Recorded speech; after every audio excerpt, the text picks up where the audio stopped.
Hi, I'm Aaron Roberts. I'm the studio director. We've been really hammering away on Squadron 42, as well as focusing on a bunch of the pipelines in terms of how we do the characters, how we get the ships working. I'm Nick Elms, creative director.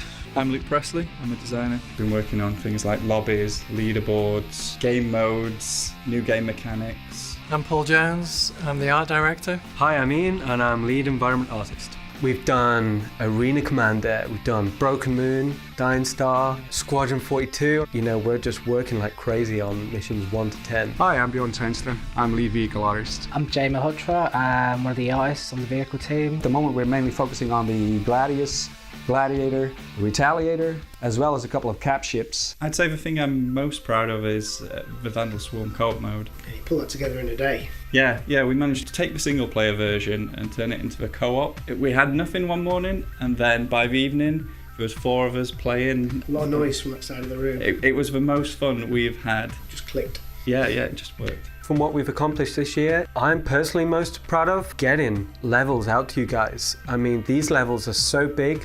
So what we're showing now is Shubin's facility called Archon. Now Shubin Interstellar is a corporation, a mining corporation. The facility that you can see is the Archon. Now this thing is big, like 6 kilometers big. And currently it's in its grey box phase. So you're seeing full mesh detail, no textures or shaders. Just the physical act of making these levels was initially so hard because the CryEngine was custom built for small environments. And we had to render big space scenes. That's a big achievement. For me, it's got to be the fact that we're trying to achieve something pretty special. We're aiming so high in terms of visual fidelity, in terms of what we want the player to sort of feel and be evoked in the gameplay that they've got. It's quite the challenge, but at the same time, when you're faced with a challenge, it's something you kind of have to sort of endure and get through, because at the end of the day, we're going to provide an experience that's just going to blow people away. Going forward, loads to do. The big one for us is Squadron 42. We're looking to have the vertical slice working for the end of this year, and then of course next year we plan to release the first chapter of Squadron 42 for you guys. This coming year is going to be a real busy year. Squadron 42. As much time as we can put into it, we've got to get that mission 1 to 10 out. We will cram in as much detail, fidelity, finesse. I mean, what we got planned for Squadron 42, it's such a high vision. You know, we're doing everything we can to deliver that. We're going to totally knock it out of the park. One of the things that we're most excited about adding imminently to Star Citizen is the emissions gameplay and the missile gameplay. Yeah, we're going to be exposing the power management to the player so that he can now turn off certain parts of his systems or completely. Yep. And go cold. Yeah, go cold. Turn off his engines, cool down, and hide behind asteroids and appear to all radar like debris. Space debris. Yeah. There's a lot of gameplay that we're planning around that. One of the larger teams we work with are actually the guys at Moon Collider who've been doing a lot of the AI work for us. So you remember all the space combat stuff they've been working on, which has been really cool in the last year, and you've seen from them in the past. But now they're actually not only improving the space combat, but also they're starting to work on a bunch of stuff for the persistent universe and basically for Squadron 42 to bring the actual characters and the AI and the people to life in the game. It's been a really exciting year in the development of Kythera.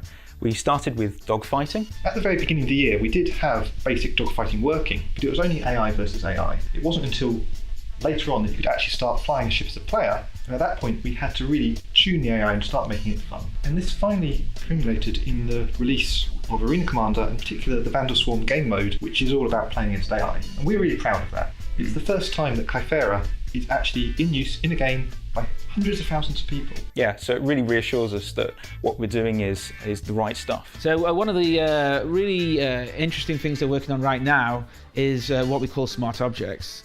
And smart objects are basically places and locations that we basically design can put down, which the AI or the characters in the game will interact with. So a character will know, or an AI will know where to go to sit down, will know where to go to serve someone, will know where to go if he's buying something. So when you're going through the game, you actually see a living, breathing environment, which is what we really want to create with the persistent universe. And also, all this kind of stuff will run through Squadron 42 as well. So when you're on a capital ship and you're going through life on that capital ship, you'll see people actually performing tasks and doing interesting things. So some of our future plans over the next year.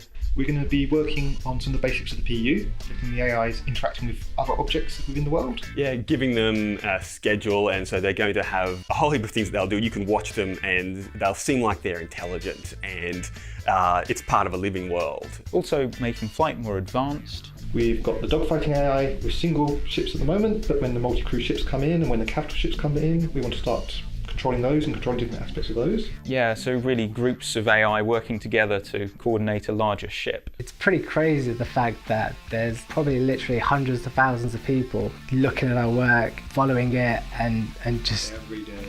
literally almost every day we'll look in the forums and there'll be stuff. It's great, like it's a lot of fun. Yeah, it's very open, very honest. I read the forums all the time, and their feedback and opinions they have on there are just fantastic. I mean, they actually affect the way I design things. The feedback's phenomenal, and that's what Arena Commander's about. You know, we get something out there. See how it goes. We can do that in this game. We can actually put it out there and get their feedback and stuff then they like, work on stuff that. they hate. Yeah. We take it on board. Yeah, it's not like releasing a final thing and just saying, no, you're stuck with that. I've never worked on a game like that, No. and it makes me come to work, every day. Every month, every couple of months, your work's out there and you get that direct feedback.